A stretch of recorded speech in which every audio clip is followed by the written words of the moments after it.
украинский период отвод земельного участка не требовался. Площадь маленькая, и отвод земли не требуется. Можно так эксплуатировать. Но новая власть решила по-своему, отключила электроэнергию.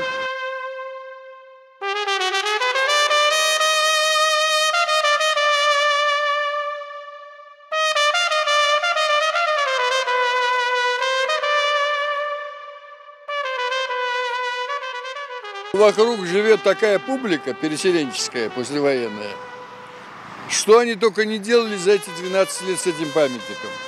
Чего они здесь только не гадили, что они здесь только не ломали. И если я подумал, что если я поставлю эту солнечную батарею, ее хватит на месяц.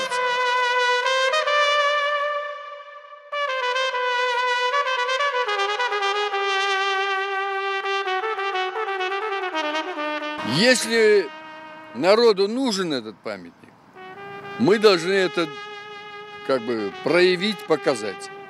Если народу этот памятник не нужен, пусть эта власть что хочет, как хочет, так и издевается.